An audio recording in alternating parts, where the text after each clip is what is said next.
베네수엘라에 대규모 군사작전을 펼친 미국은 마약과 테러 근절이란 명분을 내세웠지만 표면적인 이유에 불과하다는 분석이 나옵니다. 패권 국가 미국의 속내가 뭔지 황병준 기자와 따져보도록 하겠습니다. 자, 황 기자, 진짜 목적이 중국 견제다 이런 말이 나옵니다. 근데 중국과 베네수엘라가 어떤 관계길래 이런 말까지 나오는 겁니까? 네, 미국과 세계 패권 경쟁을 벌이는 중국, 미국의 턱 밑인 중남미까지 영향력을 확대하는 전략을 취해왔습니다. 베네수엘라는 교두보였습니다. 중국이 지배력을 강화하고 거점으로 삼아서 주변 중남미 국가의 반미 연대를 구축하려 한 겁니다. 마두로 대통령은 집권 뒤 여러 차례 중국을 방문해 시진핑 국가주석과 회담을 했고 2023년엔 중국과의 관계를 전천후 전략적 동반자 관계로 격상할 정도로 중국을 중시해왔습니다. 그야말로 핵심 동맹이다 이렇게 볼 수 있을 것 같은데요. 양국이 어떤 이해관계가 맞아떨어졌길래 이런 가까운 관계를 가진 겁니까? 네, 베네수엘라는 막대한 자금을, 중국은 값싼 원유를 얻는다는 이점이 있었습니다. 베네수엘라는 세계 1위 원유 보유국이죠. 중국은 2007년 이후 베네수엘라에 670억 달러, 우리 돈 97조 원 규모의 인프라 투자를 했습니다. 베네수엘라는 이 투자금을 석유로 갚아왔습니다.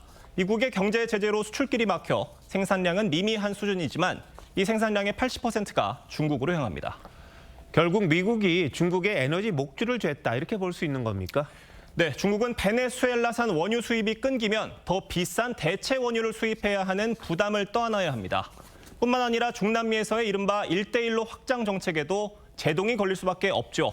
베네수엘라라는 고리를 흔들어서 중국의 중남미 네트워크 전체에 균열을 내려는 게 미국의 전략이라는 분석입니다.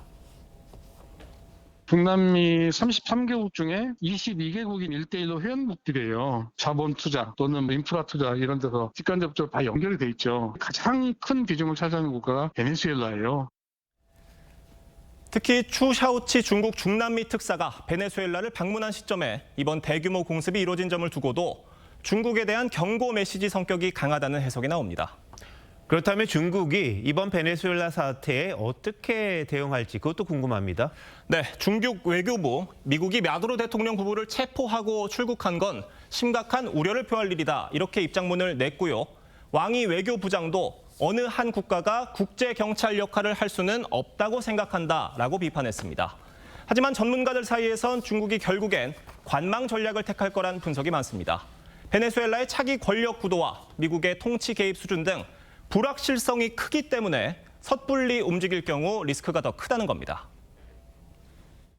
미국과의 갈등을 지속하는 것이 좋지 않다는 걸 잘 알고 있기 때문에 상황을 더 악화시키지 않는 범위 내에서 대미 관계를 관리하려고 합니다.